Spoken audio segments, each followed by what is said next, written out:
All right, so my talk today is a little different than yesterday's. I was given a task, and I wanted to tell you about my task. It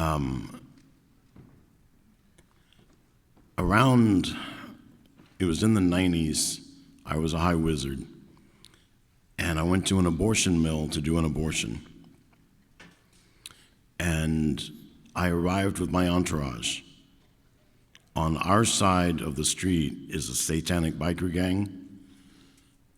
They're baring their breasts, mooning the people across the street, flipping them off, flicking cigarettes at them, and cussing them. People across the street, I don't know who they are. They're walking around carrying Jesus ropes, Jesus chains, prayer beads, worry beads in their hands, and praying. I guess they're praying. They're on their knees. We walk inside. The abortion's getting ready. I've set up my altar. I'm doing a hex. Then I go over and I participate in the abortion. And upstairs, there's large jalousie windows. And as we're getting ready for the abortion, we're prepping for it, we can hear chanting outside. Well, we're Satanists. We chant. But I can't make out what they're saying. So we go over and we crank the windows open. And we hear it over and over again until finally I start repeating what I'm hearing, because I'm not sure that I'm hearing it correctly. Hail Mary, full of grace, the Lord is with thee. Blessed art thou among women, and blessed is the fruit of thy womb, Jesus. I had never heard this in my life. It just sounded strange to me. And then my handler was there, and he said, Holy Mary, Mother of God. And we burst out laughing. We thought, look how old God is. Can you imagine how old his mom must be? So then we go back to get ready for the abortion, and it's me and a doctor and a nurse. All I have to do is get blood on my hands, and then I do my hex. And then it's done. So we're waiting. And the doctor checks her and says, she's not even dilated. We can't do this now. It's going to be like at least 6 hours from now. And the woman's yelling, the baby's in the birth canal. You need to get to what you're doing. And he says, she's not ready. What are you going to be doing in 6 hours? I said, I'm going to be in another state in 6 hours. And he's like, okay, well, can you come back tomorrow? No, I'm going to be halfway around the world tomorrow. And he was like, and so she looks at me and she goes, is this your first rodeo too? No. He goes, can you check? I said, I don't even know what dilated means. No, I can't. No. And so we're standing there discussing what to do, and a baby cries. And we look down, the baby came out.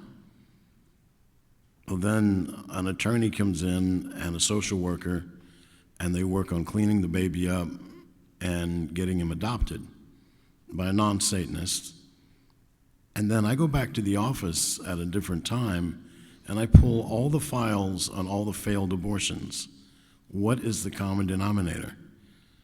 How can we avoid having them fail? I had 3 that failed. And we check all the records, but all of them happen during the day, during regular business hours, and there was somebody outside across the street, or sometimes even on the property, and everybody was praying on Jesus ropes, Jesus beads, prayer beads, worry chains. Nobody called it a rosary. If I'd have read 21 reports about the rosary, it'd have clicked. But it didn't click until I was a sidewalk counselor, and I was standing out on the sidewalk praying a rosary, and then I realized, oh, I'm holding the prayer beads. So at the time that I got the miraculous medal, just before I opened my hand, the Blessed Mother told me that my job was to help her end abortion. Well, that's great, but I can only stop myself.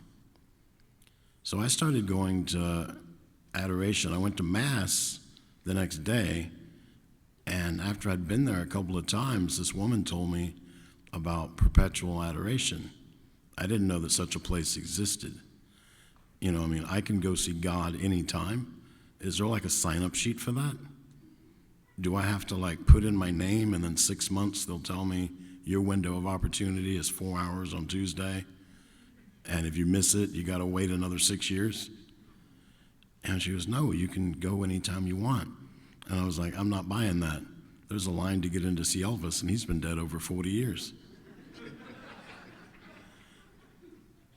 And, they said, no, that, it'll be fine.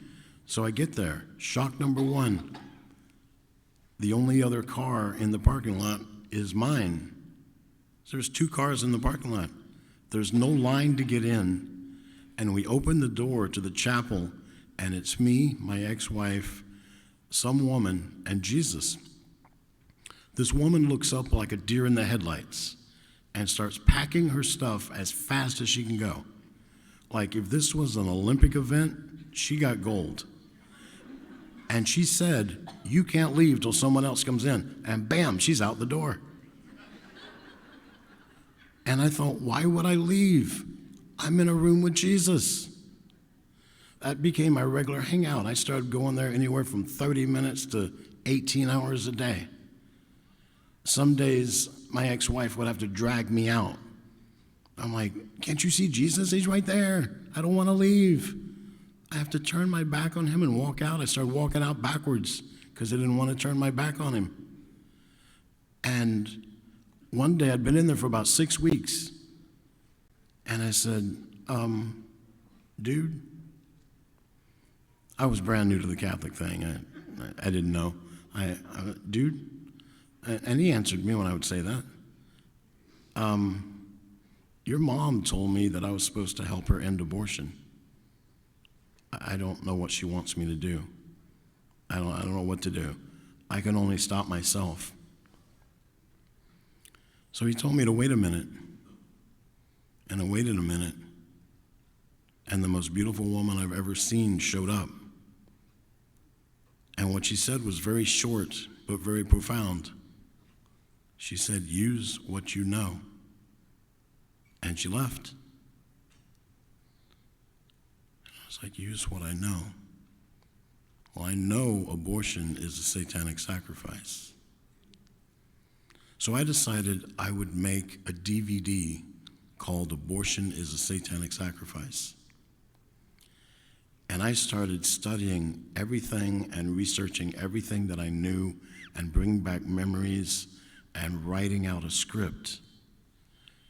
And I felt like God kept giving me deadlines, and I kept missing all of them. You have 1 month to do this. Well, it'd be 6 months later and it wasn't done. 90 days to do this, but 90 days goes by and I'm not done. Another 90 days goes by. Oh, look, you're getting there. But I'm failing at every turn.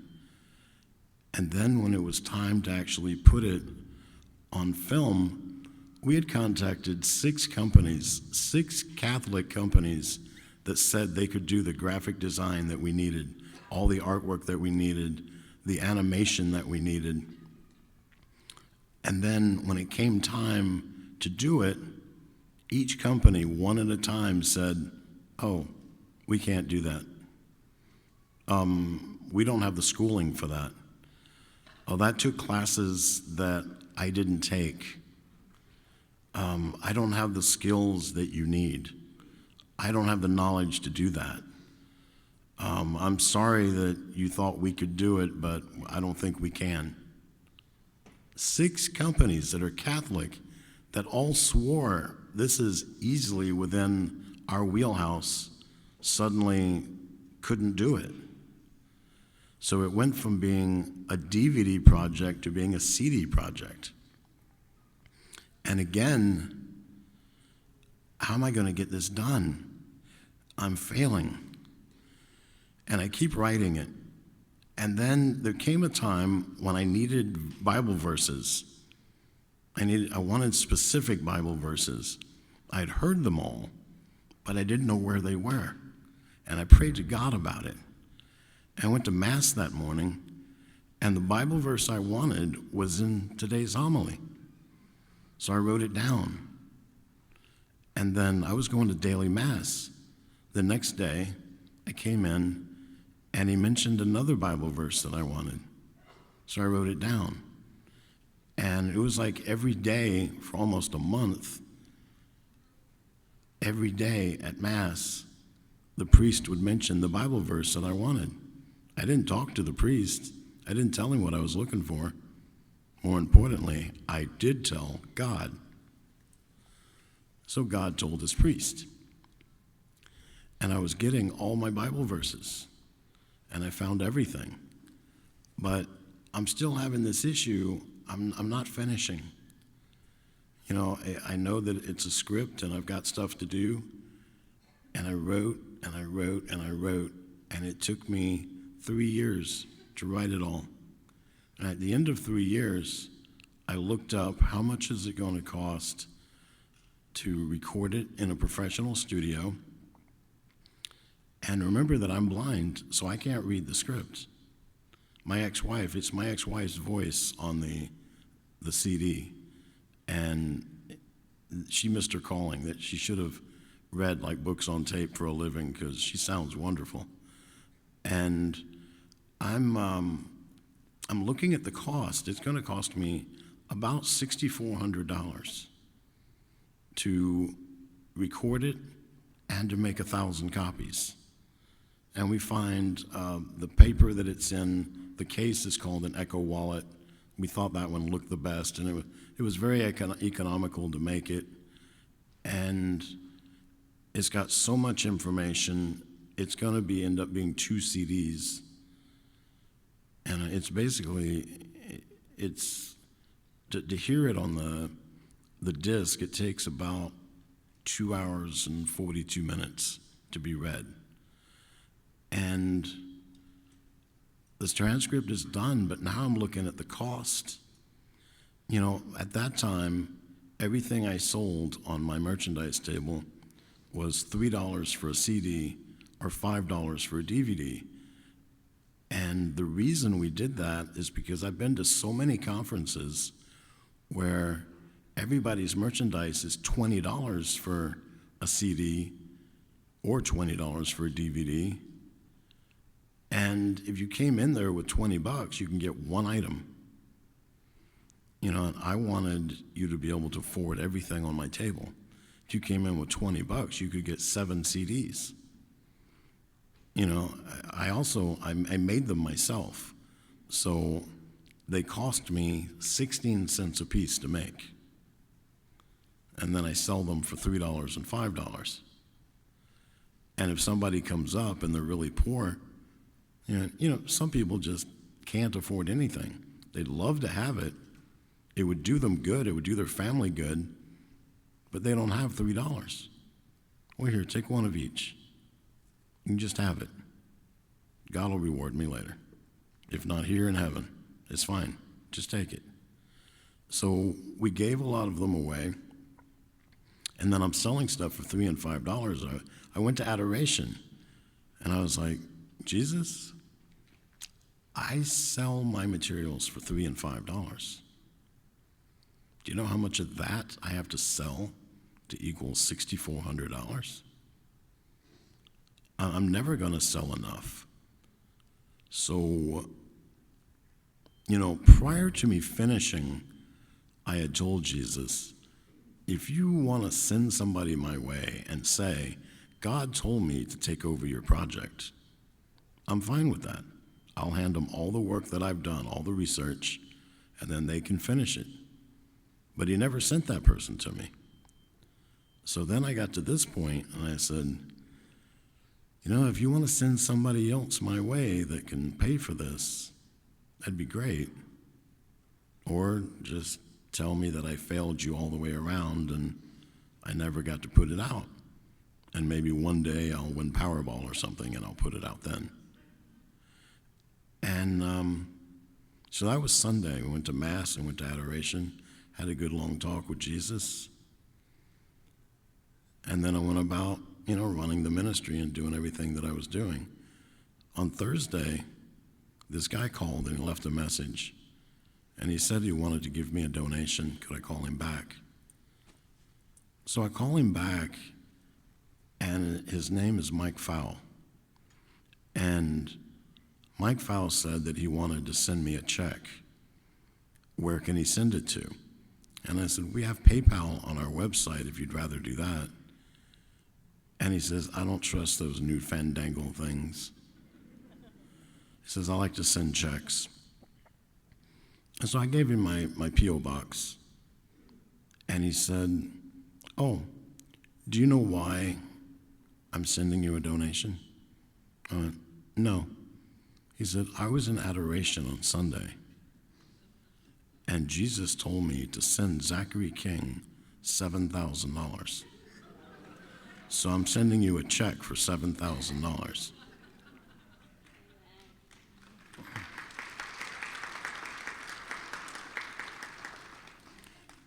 I said, do you know why you're sending me a check for $7,000 other than Jesus told you? He's like, no, but Jesus told me that's good enough. He says, but I didn't know who you were.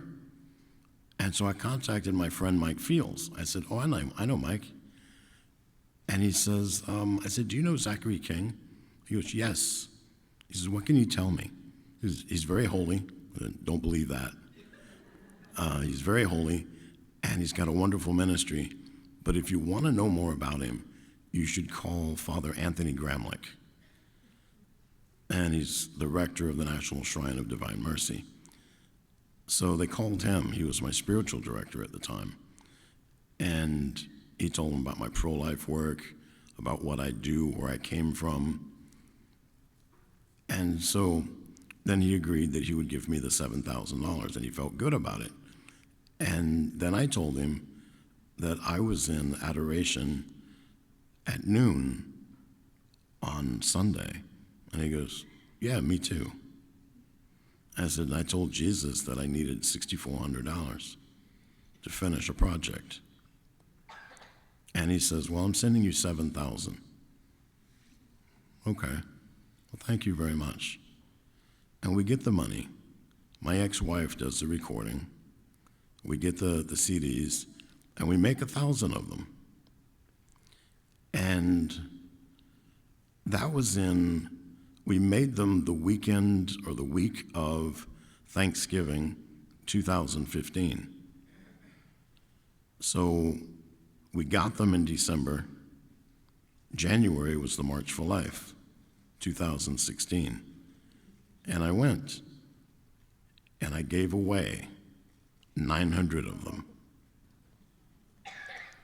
I gave them to priests, religious, lay people. I was at Joan Bell's table, so Joan Bell let me give away a lot of stuff. And she's singing my praises and letting everybody know.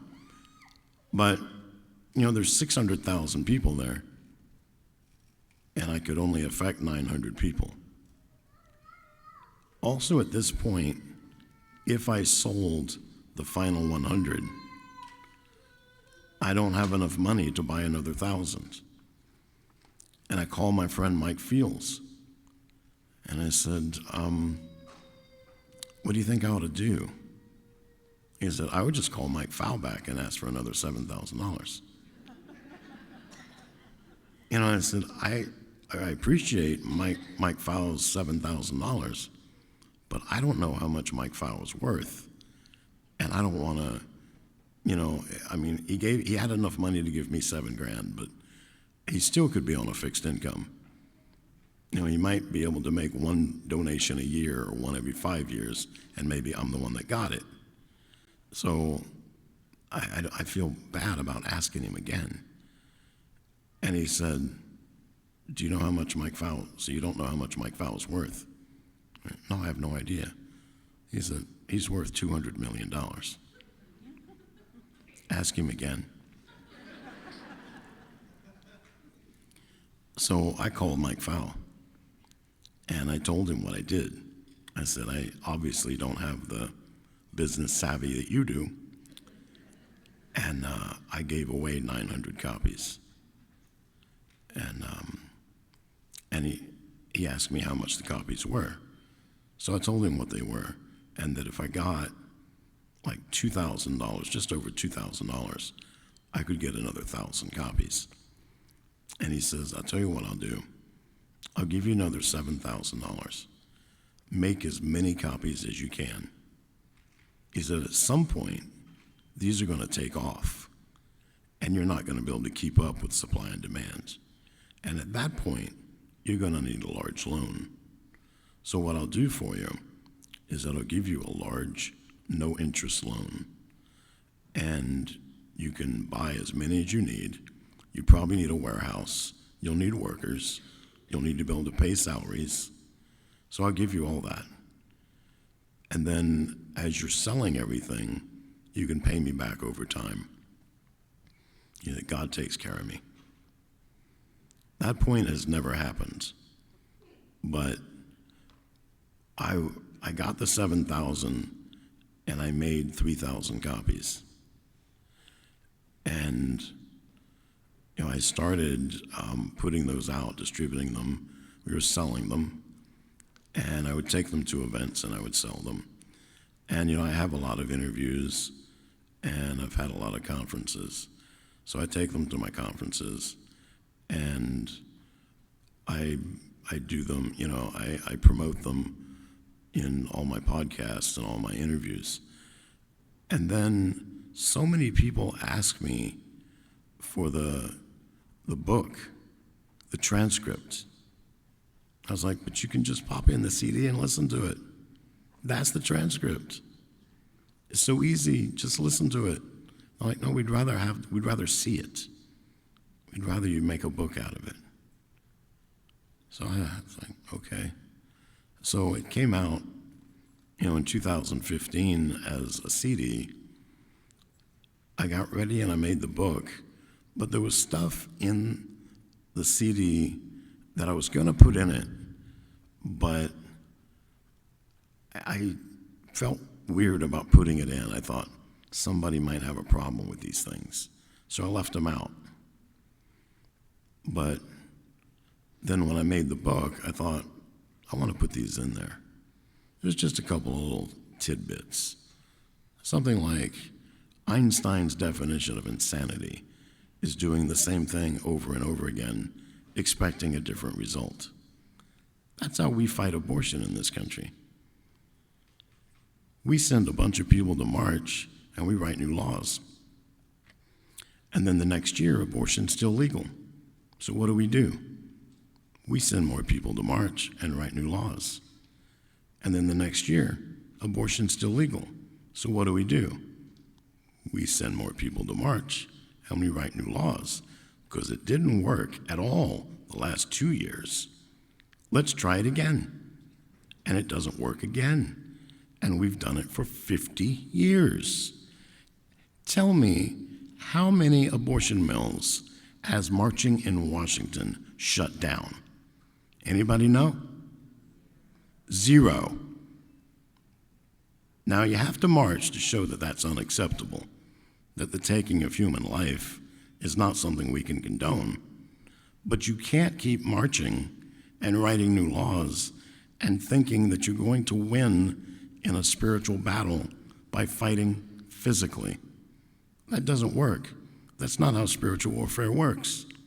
You have to fight in a spiritual battle, spiritually. So I started looking for who does that. Who has learned that so far? Do you know who learned that before I put out my book and my CD set? 40 Days for Life. They pray and fast. They spent 9 years in front of an abortion mill and shut it down. I give 4 pieces of advice in my CD set and my book of how to shut down an abortion mill. It's 4 very easy steps. It's 4 steps of spiritual warfare. Prayer and fasting is 1. Having a mass said in front of the abortion mill is another. Having an exorcism said is another. And having a Eucharistic procession with an image of Our Lady of Guadalupe and people praying the rosary is the fourth step. All easy steps. Try and convince your bishop. It's like pulling teeth. We had a Eucharistic procession in Melbourne, Florida, in front of an abortion mill by a priest. And the mill shut down 2 years later. Then we had the bishop go out with a Eucharistic procession and the whole 9 yards. And with the power of the bishop, the abortion mill shut down in 6 weeks.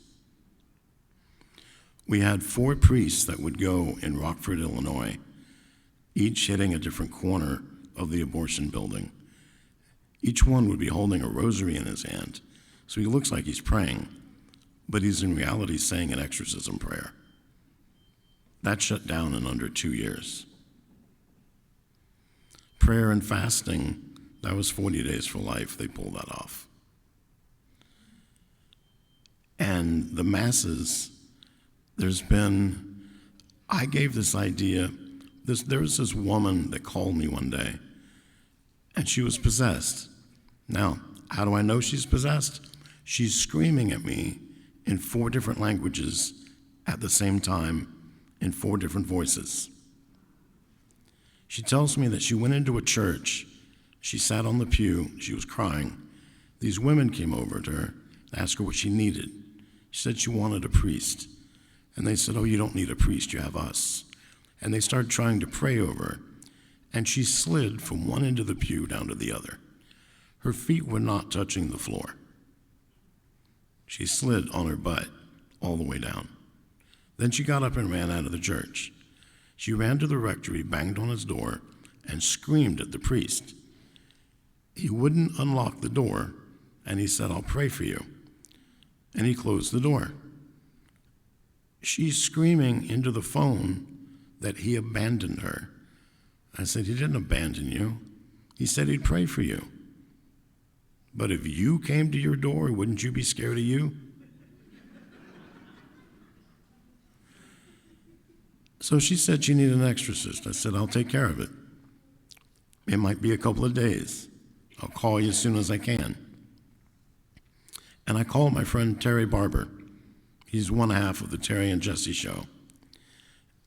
And I said, "I need the name of the exorcist in LA and his phone number." And he said, "Okay, here's his name, here's his number. When you call, the first thing out of your mouth has to be, 'My name is Zachary King. Terry Barber gave me your name.'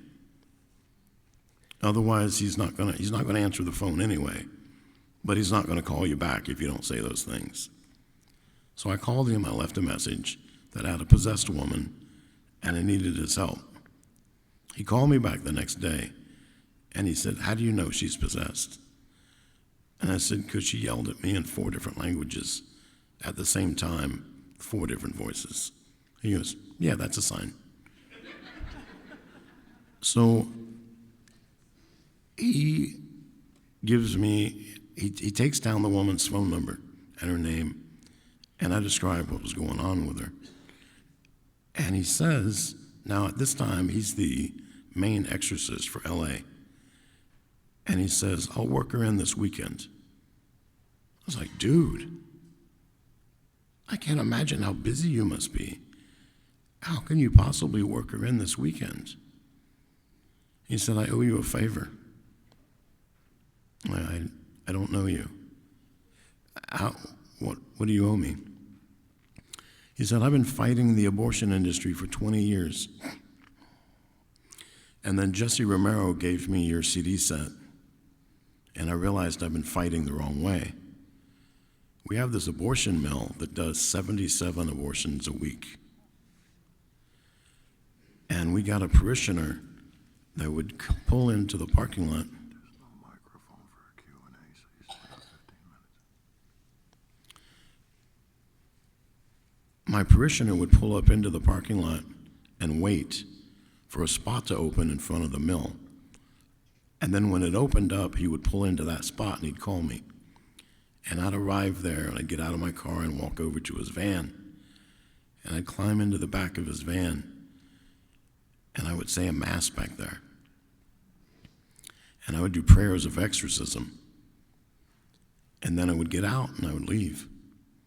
And we did that every day that we could. Every day that my schedule allowed it, and every day that a spot opened up in front of the mill. And the mill went from being open 7 days a week to being open 6, 5, 4, now 3. And they went from doing 77 abortions a week to doing 0.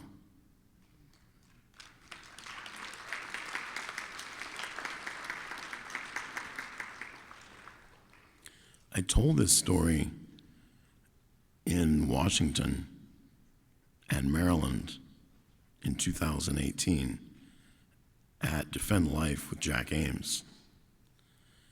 And then when he invited me back 3 years later, he had Bread of Life vans. And the Bread of Life series is a van that a priest can get into the back of, and there's a makeshift altar, and you bring in your own stuff, and you do a mass in the back and an exorcism in front of a clinic or in the same parking lot as the clinic. And my ministry has shut down. Now we know this through word of mouth, phone calls and emails, that we've shut down 49 abortion mills around the world.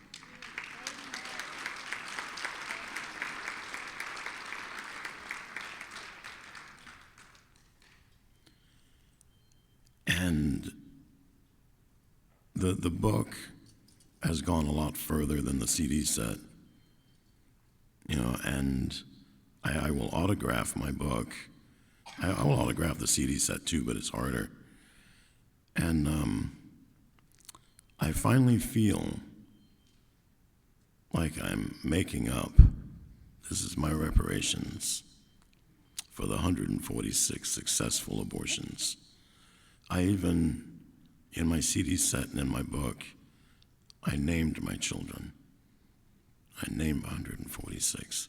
I took it from my phone, from my contacts. People that I know, that I love, that if they weren't in my life wouldn't be as complete as it is.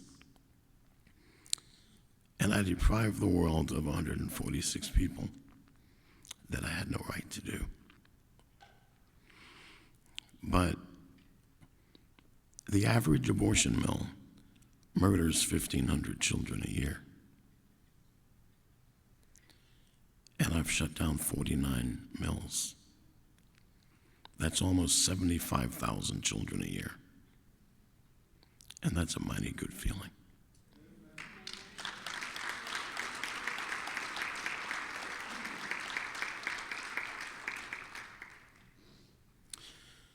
Oh, I hope you all enjoyed this as much as I did. I hope you learned something. I think the talk is done. I still got 10 minutes.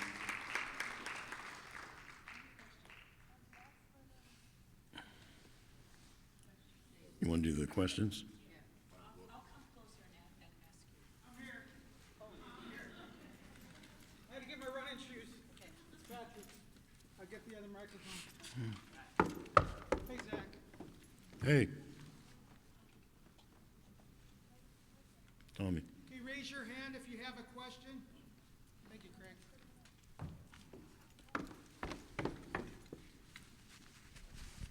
Okay, who's got a question? Right there. You're close. With respect to the vans, when you do the masses in front of the abortion clinic, is there any diabolical forces that knows what you're doing to try to stop you, or are you able to do that stealthily and without issue? I would imagine that all the diabolical forces know what you're doing and you're ticking all of them off. But what can the diabolical do against the Mass? It's the strongest prayer we have as a church. I just want to confirm that. I've been doing this pro-life work for a long time, and I met Zach, and I just to validate what he's saying. I worked for Father Stephen in Barato. I don't know if you guys know that priest, the protest priest. Yes. He asked me for prayer. I show him a picture of my priest in my RV and said, "This is what we do." And he said, "By God, why didn't we think of that sooner?" And that's why he does the mobile van or his mobile house, and he goes to abortion mills and says Mass. Amen? I mean, it's catching on, and it's amazing. But we never worry about the retaliation. Right? Amen? Okay, next. Okay. How do you get the CDs and the books? At his table. Okay. Yes. Back. Or the books are also available on Amazon or on my website. Zachary, in your travels, have you ever actually met Satan? Yeah, if you read a book called Miraculous Metal, Pendant of Power by Christine Watkins, she dedicated 50 pages in her book to me. And there's a story in there about Satan taking me out for ice cream.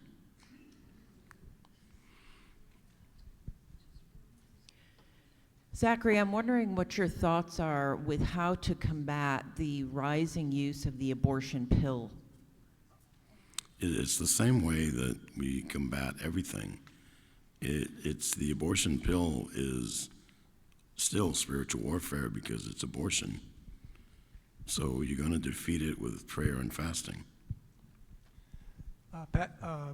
Zachary, what would you say is the best way to approach family members and close friends who believe in abortion? Would some of the CDs or DVDs that you have on the table, would that be something that would be? Yeah, it would be something that you could give them or, instruct it, let as many people as possible to listen to it. But some people you're still not gonna, their hearts are hardened and they're not gonna change right away. Zachary, thank you for being here. When were you baptized? And did you baptize the babies that were aborted? What was the question? When were you baptized? And were you able to baptize the babies that you participated in the abortions? I was baptized when I was 11 at the Baptist church. And it's a valid baptism because it's Father, Son, Holy Spirit. The babies that I murdered, I took a Rachel's Vineyard retreat, and they don't give you the option of baptizing them, but they do give you the option of giving them to Jesus.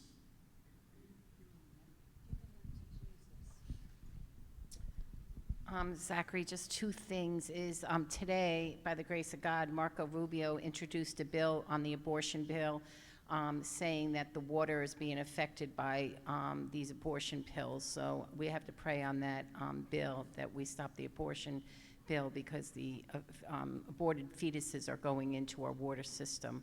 So we'll pray for Marco Rubio in that. And I just want to thank you.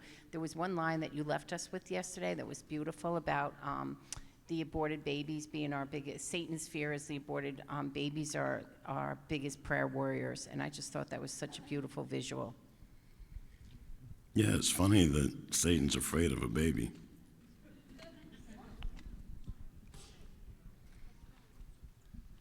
Mr. King, thank you so much for being here today. I wanted to ask, with everything that you've seen and gone through, what does your daily prayer life look like in terms of dealing with that and then, steeling yourself against whatever effects that might have I have a 20-decade rosary, and when I wake up in the morning, which is usually around 4 a.m., I pray 2 of those. And I have a lot of prayer intentions that go with it. There's thousands of prayer intentions that goes into one of them, and then one of them is for a particular person. And it's usually I dedicate them to a saint, and I pray to that saint for certain things. And then I have a regular 5-decade rosary. Well, it's not a regular 5-decade rosary. Tommy, how long is that rosary? The wooden one you bought me. 5 feet long. It's made out of wood. It's huge. I like to beat the devil with that one. And I pray some intentions, some particular intentions on that. And that's all at once. So I do the 5-decade rosary and then 2 20-decade rosaries. And then around 6 p.m. at night, me, my wife, and 3 kids pray a family rosary. And then also during the day, I'm usually doing between 1 and 3 novenas. And with each novena, I pray a rosary, a 5-decade rosary. That's generally my prayer life. My wife prays the Divine Mercy Chaplet at 3 p.m., and I had to convince her to do it in English because she does it in Spanish every day. I'm like, you're not helping me. And if I hear about certain chaplets or certain things, my favorite saint to pray to is Saint Expeditus. Has everybody heard of Saint Expeditus? Okay, so I'll give you the brief rundown that I have. Saint Expeditus lived back in the time of Jesus, and he was pagan, and he was trying to be a good man. He was a Roman centurion, and he worshiped the gods that were nice, that were kind, the ones that didn't ask for child sacrifice. Because if you're a god asking for child sacrifice, you can't be nice. So he's trying to be good. And one day, just out of the blue, bam, Satan's right in front of him. He identifies himself as Satan. And he tells him, do not convert to Christianity. And bam, he's gone. And St. Expeditus thinks about that. And he thinks, if the enemy of God is real, then his enemy, Jesus, must be the one true God. So he goes and he finds some Christians, and he tells them the story. And they make him a Christian, and they baptize him. And then he gets called before the local Caesar. And he asks him, did you convert to Christianity today? Yes. And he says, I'm going to attend some business, and I'm going to come back. I'm going to ask you again. And if you say yes, I'm going to have you taken outside and executed. So the Caesar leaves, and he starts thinking about it. And he says, you know, if Jesus gave his life for me, I'd be a fool to not give my life for him. Caesar comes back, confirms it, takes him outside and executes him. So at the beginning of that day when he woke up, he didn't know Satan was going to appear to him. He didn't know he was going to convert to Christianity. He didn't know he was going to get baptized and get all of his sins forgiven. He didn't know he was going to be martyred. And he didn't know he was going to enter the gates of heaven that very day. Thus, his name, Expeditus. Yeah. He does things very quickly. And he's done everything that I've asked him for very quickly, usually within the 9 days. Amen. I think we got 2 more questions. Hello, sorry, I just have to ask a question. Is Saint Michael and the devil identical twin brothers? Saint Michael is an archangel, which is second from the bottom rung of angels. Satan was Lucifer, and he was a seraphim, which is the very top rung of angels. Okay. Thank you, Mr. Zachary, so much for your yes and your spiritual courage.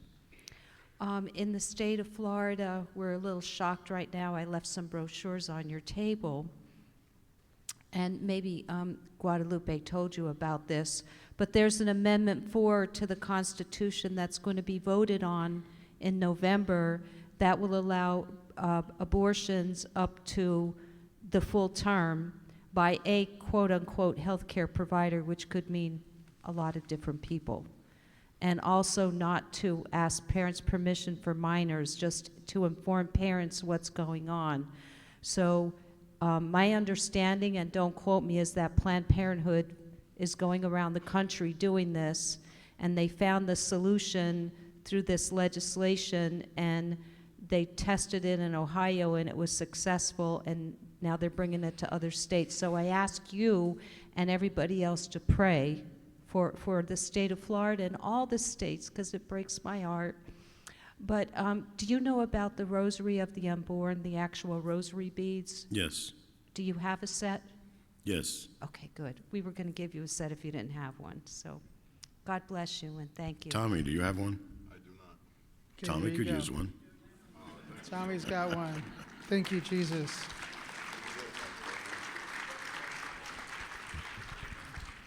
I think we got time for one more question. I'm sorry, it was this man right here. Since you performed several hundreds of abortion, how did the Satan benefit from each of those abortions? And you also said that he's also afraid of them. So how did Satan benefit from all these abortions? Well, the baby gets to die, and I'm using them for a hex. So I need a magic spell. I need to get blood on my hands. It's a satanic sacrifice. At the end of the day, around the world, there's 24 time zones. And in every time zone, from midnight to 3 a.m., they do an extended black mass that consecrates all the aborted babies in their time zone to Satan and the Antichrist for that day. So they get more powerful by every abortion, and a demon gets released from hell for every abortion that is conducted.